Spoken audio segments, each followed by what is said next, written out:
Imagine, if you will, that there is a small stone Baptist church that's just nestled in the dark by this dingy, dirty lake. And it's surrounded by a cemetery. And on this one Sunday morning, which was very strange and mysterious, it was just a strange, mysterious morning. A heavy, dark fog covered the church, the whole church. One by one, as the congregation is entering this small church service, each one of them had an eerie, creepy feeling. Something was not right. The service began. The organ screeched each note as the congregation sang from their old, dusty hymnals. The minister got up, began giving a real fire and brimstone talk. And he's talking about Jesus and the dangers of hell and the risks of evil.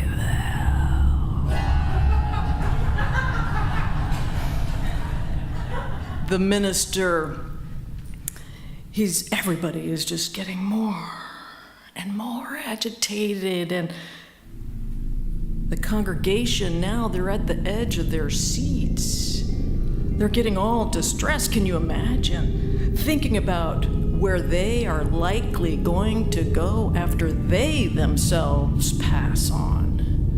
When all of a sudden, from behind the pastor, there's this plume of smoke that began to rise from the floor. And people are thinking, oh my God, what's going on? What's happening? And the energy in that little Baptist church began to feel very, very unpleasant. The dark smoke behind is getting bigger and bigger, and there's lightning bolts, bam, bam, all over from the stage. The smell of sulfur filled the air, and then curling out of the smoke was Satan himself, 10 feet tall, right up to the ceiling, and he goes,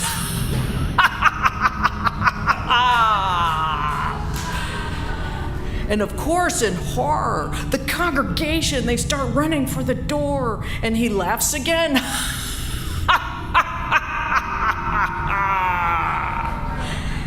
And the minister then runs out as quickly as he can, and now the place is completely empty.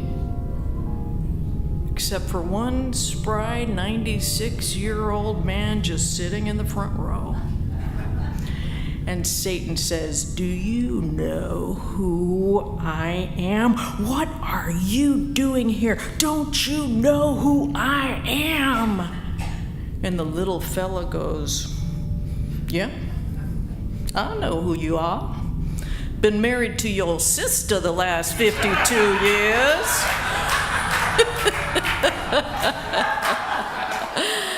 Now, for those of you that are here for the first time,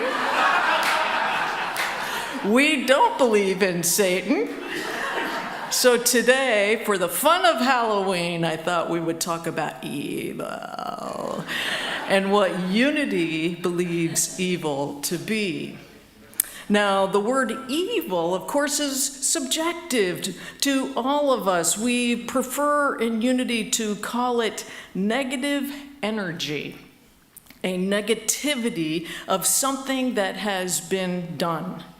positive energy. Positive energy is that which binds and unifies and harmonizes and makes whole. Aspects of God, right, are peace, joy, health, serenity, well-being. That's all positive energy. Negative energy is that which separates, that which divides, that which breaks apart. Therefore, it doesn't allow for harmony to exist. In the early days, in unity, there was this belief that there is no evil. There's just no evil. Our co-founder, Myrtle Fillmore, believed this way of thinking until the day she died, and this is what she said. I love this. She said, if God is all, and God means good, then Genesis must read, in the beginning, good created. Can good create evil? If God is love, then in the beginning, love created. Can love create hatred and torment? If God is peace, in the beginning, peace created. Can peace create war? Of course not, she went on to say. There is only one presence. There is only one power, God the good, omnipotent. Therefore, evil is an illusion. And in the fifth dimensional way of thinking, she is absolutely right. If we're talking about levels of frequency in a higher realm, in that fifth dimension, there is no evil. There is only God the good. Now, one of the reasons in unity is that we tend to find different what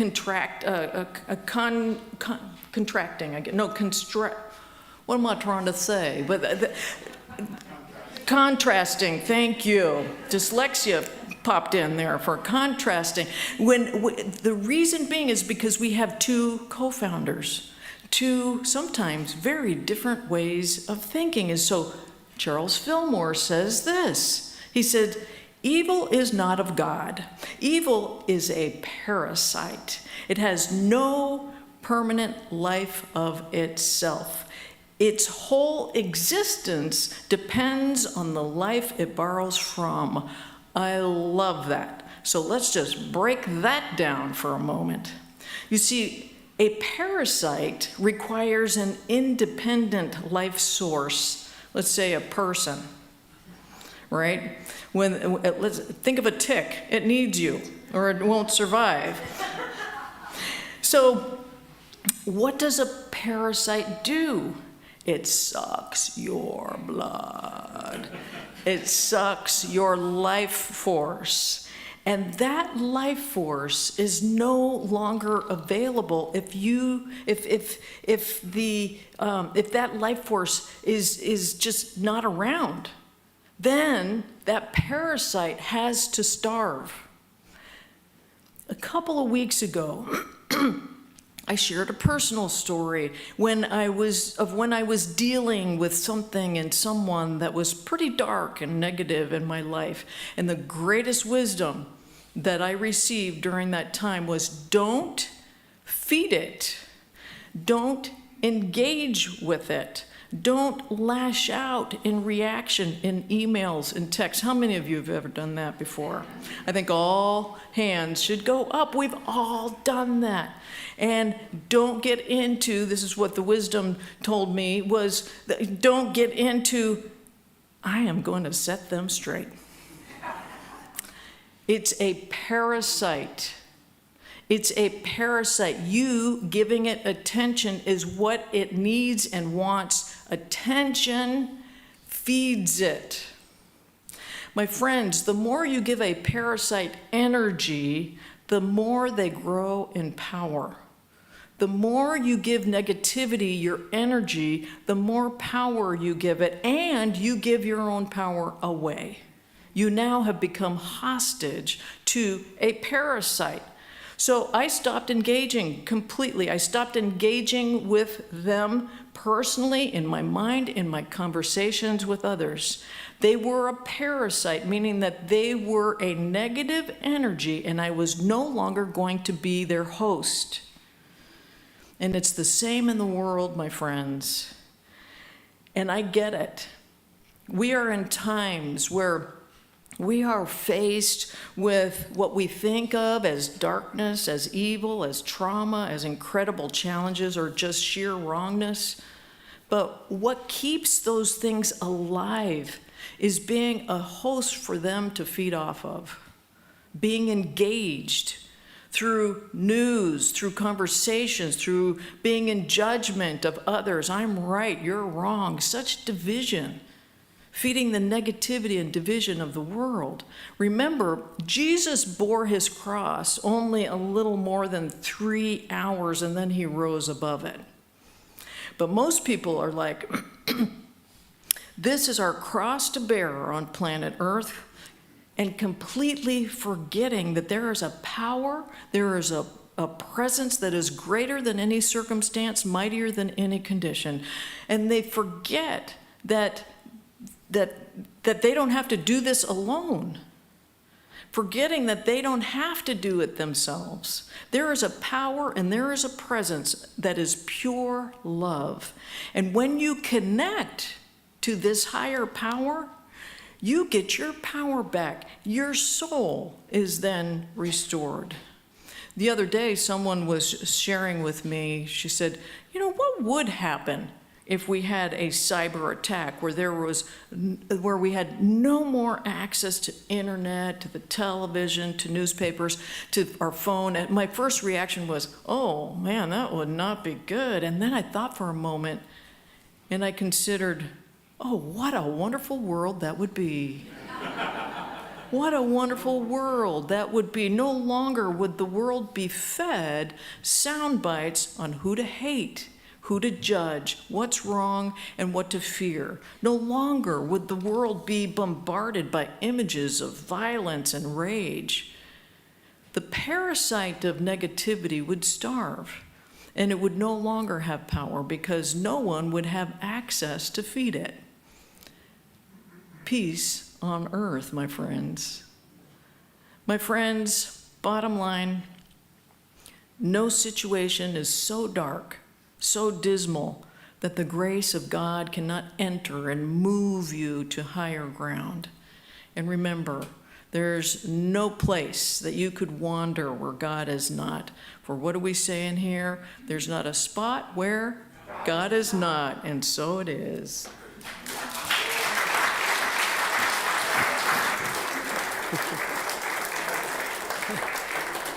I've always, let's give her another more love, yeah?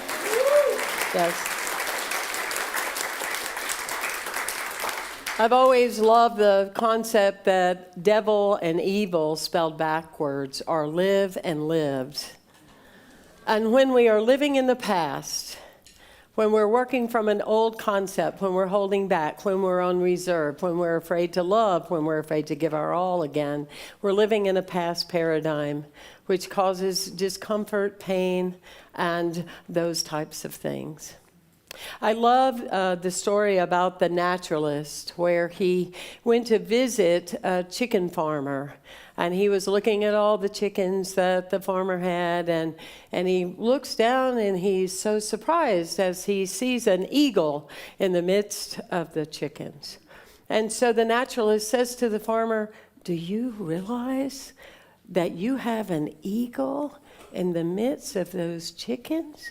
And he says, "Well, he eats like a chicken and he's walking like a chicken, so to me, he's just a chicken." And the naturalist says, but he's an eagle. He's an eagle. Would you mind if sometime I come and just take him out and see what he would do? And so he does. And for a moment, the eagle kind of gets all excited, feels this new window, kind of like some people that come here. New possibility of no longer being fenced in. But the eagle got into his head instead of his heart, and he jumped back in with the chickens. He went back to what was comfortable. But the naturalist just couldn't let it go. And so the farmer allowed him to come again. And this time he takes him way up to the side of the mountain, and he said, "You are an eagle That is who you are. That is what you're here for. That is what you're supposed to do. You're an eagle, fly. You're an eagle, fly. And all of a sudden, the eagle grabs hold to the memory of the innate aspect of who he was. And he flew away as he was destined to be. This is where we are in our lives. Do we plan to live in a fence, in a chicken coop, or do we allow ourselves to be free? Are we tricked or are we treated? We can be tricked by conditions. We can be tricked by old stories. We can be tricked by a lot of things, or we can be treated. Everything that has happened in your life, good for you.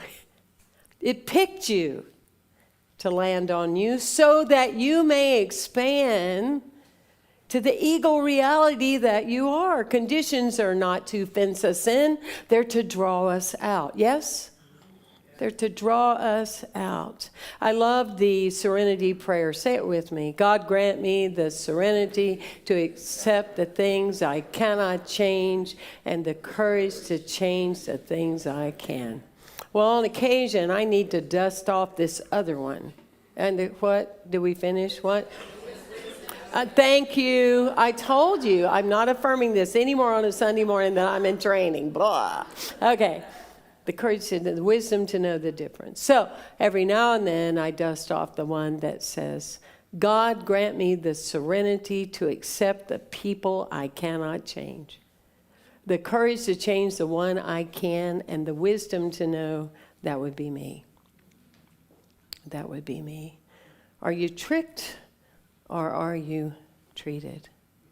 I love the story about when Jesus was out on the boat and he's with and gathered and with the disciples, and all of a sudden he gets out of the boat and begins to walk across the water. And in that space, Peter's fascinated. Like, wow, I want to do that. I want to do that. And what does Jesus say? Come on, you can do it. If I can do it, you can do it. Say that with me. If I can do it, you can do it. And he goes, come on. And what happens? Peter starts walking across the water too.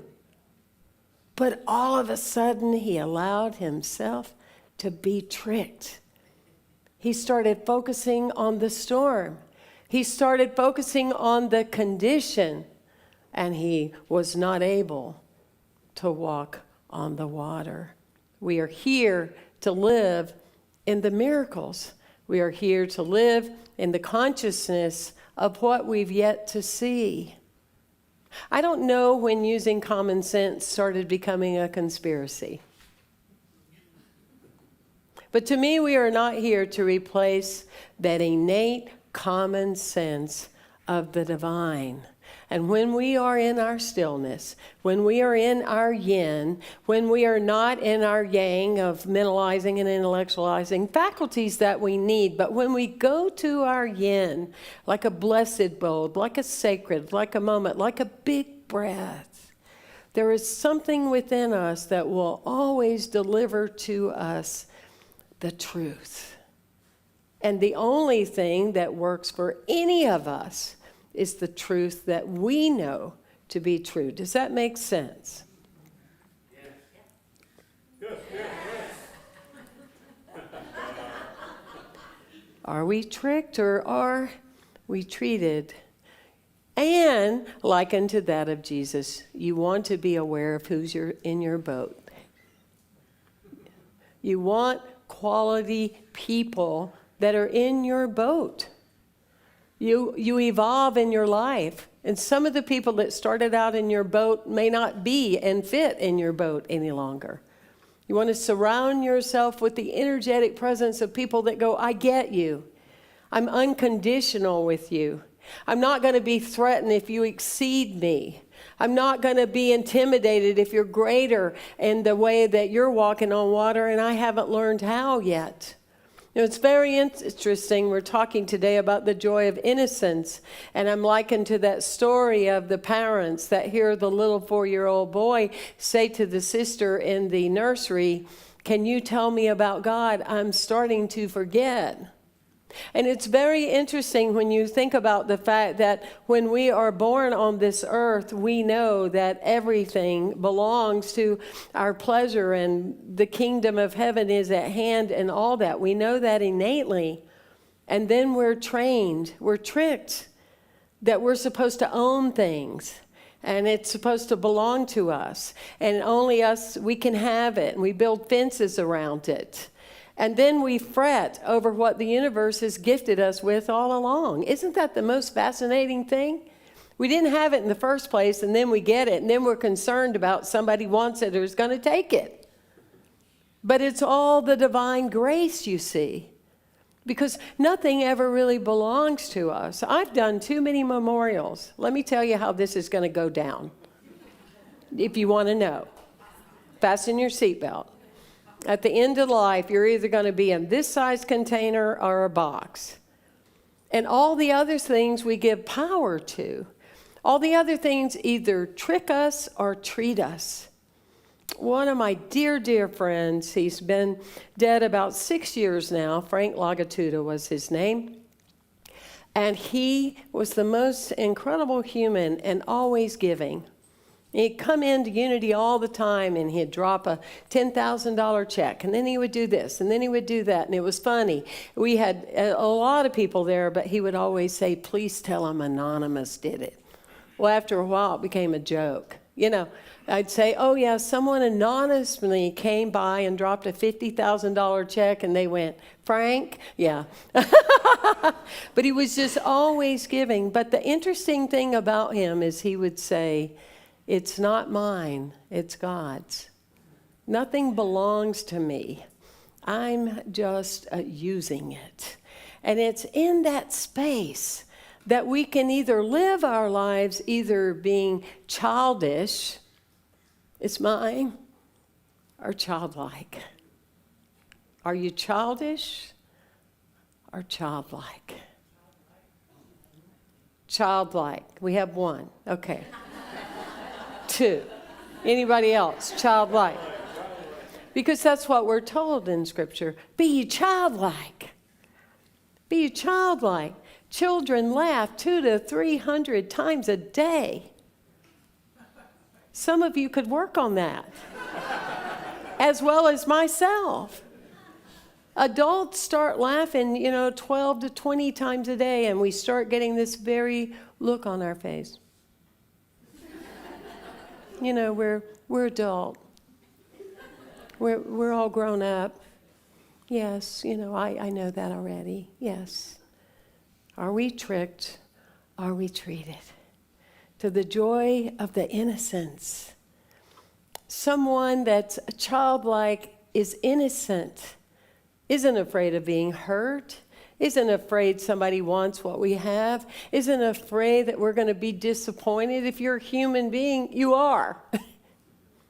If you're living in a human suit, yes, love is sometimes, it hurts to say goodbye to a pet or a person. But what hurts more is a life that's never lived. A life that is evil because it lives backwards, holding on, unwilling to expand, you see. I'm having the most fun preparing for a play. I'm the narrator in a play called Yogananda. It's a story about Yogananda, and it's at the Biltmore Hotel in Los Angeles. And that being said, I'm revisiting a lot about the autobiography of a yogi. It's been a real blessing in my life. But that being said, I was informed about Steve Jobs that when he died, he had prearranged with his assistant that everybody there got a little brown box as a gift. And in the box was the autobiography of a yogi. And Steve Jobs, in his life, as he told his assistant, made the greatest discovery. The greatest discovery was not about being concerned about being famous or what you make or all those things, but to put the emphasis on being happy. Happy is a choice. Don't be tricked. Be treated. Thank you for being with us. Thank you. Thank you. Thank you.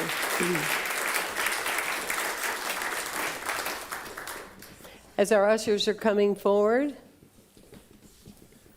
and we're preparing for the act of giving, it's where everybody either gets quiet or gets very excited here about the opportunity to bless this incredible community that we are so fortunate to have. Let's give our ushers a hand, shall we? I want to honor them. And so as they're coming around, have an intention of giving the energy of affirming that unity of Santa Barbara is so vibrant, so dynamic, and our good is coming from all different places on the planet, shall we? Let's affirm our offertory statement. Divine love through me blesses and multiplies all that I am, all that I have, and all that I share. And so it is.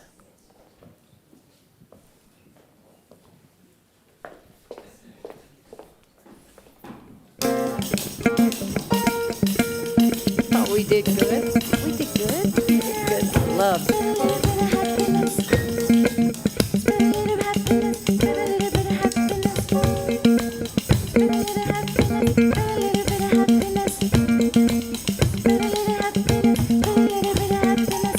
It ain't hard to see all that's going wrong. I know it's far too easy now to sing a sad song. To sing a sad song. Lying on the ground, never help no one. When you get kicked, knocked down, you know you gotta get up. You gotta get up. You gotta look on the bright side. There's never been a better time. Spread a little happiness. Spread a little love. It only takes a little bit. The day will be enough. When the world is screwed, turn your gray sky blue. Yeah, it's up to me and you. Spread a little happiness. Come on, unity. Spread a little happiness. When the waters rise, there's no dry land. And your brother cries for you to lend a helping hand. To lend a helping hand. We gotta look on the bright side. Never been a better time. Oh, we can make the sun shine when we spread a little happiness, spread a little love. It only takes a little bit, but it will be enough. When the world is screwed, turn your gray sky blue. Yeah, it's up to me and you to spread a little happiness. To spread a little happiness. Come on, y'all. Look on the bright side, never a better time.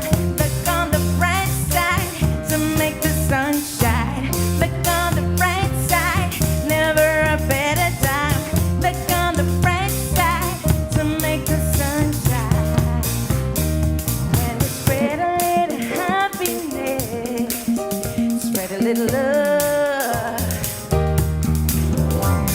Spread a little happiness, spread a little love. It only takes a little bit. It will be enough. When the world is through, turn your gray skies blue. Yeah, it's up to me and you to spread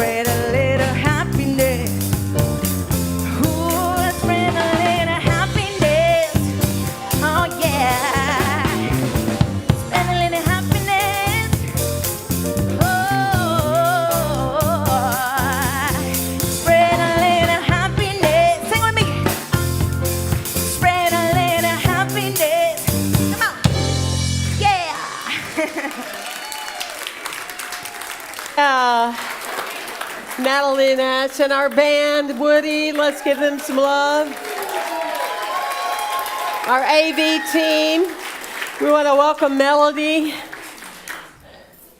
Hi. Oh, is this on? Hello? Hello. Is this on? Oh, now it is. It's on. My name is Melody. I'm a current student at Interact. I've been attending for over a year now, and I really enjoy Interact every week. I've made great friendships here. We sing, dance, and act, and learn a variety of skills from our musical theater classes. I love the performance opportunities too, and I hope you'll come to see our musicals at the Marjorie Luke Theater. COVID has been really tough for kids. I've seen for myself that it's not just academic life that suffers. Social skills have been lost too, communication skills, teamwork, and even basic things like understanding body language, speaking in public, vocabulary, movement, but particularly confidence. We have fun at Interact, but we also learn these things and more. It's all so important, and so much has been lost. I'm lucky, I know that. But I also know that there are many kids, even here in Santa Barbara, who don't have the financial means to attend. Interact has now launched a scholarship partnership with Equal Learning Fund to help less advantaged kids. We hope you will help us by raising funds for the scholarship. We are a supportive group with a great team commitment, terrific teachers, and a truly wonderful program. We hope you will help to extend these opportunities by donating to the scholarship fund. There is a QR code on the screen and lots of flyers. If you know any corporate donors, that would be fantastic too. Thank you, and for Halloween, just thank you. That part wasn't supposed to be. Thank you, Melody. Yes. Woo.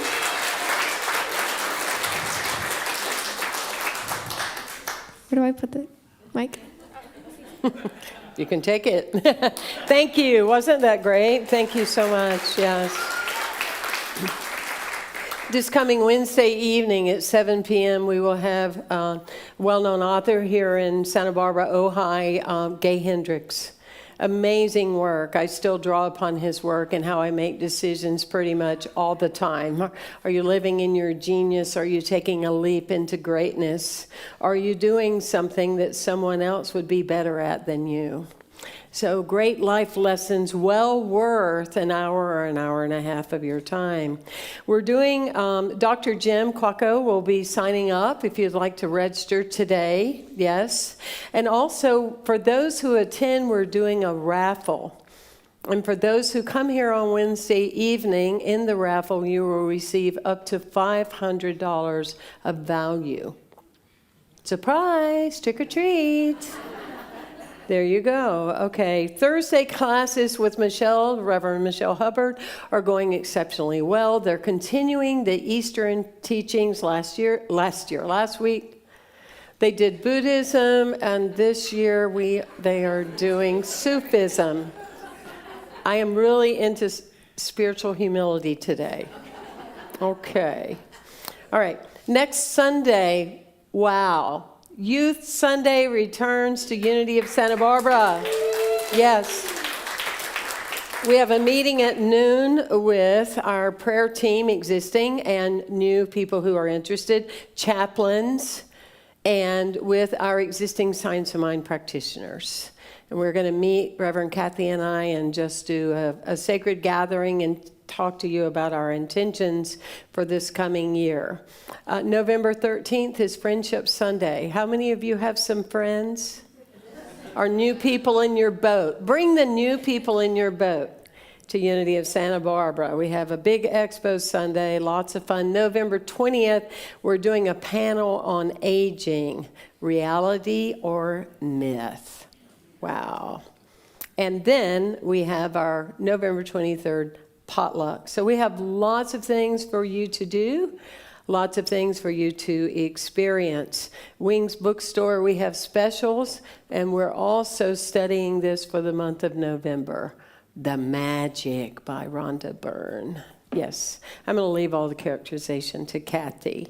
All right. Let us stand now and sing our peace song.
Let us affirm our unity prayer. The light of God surrounds us.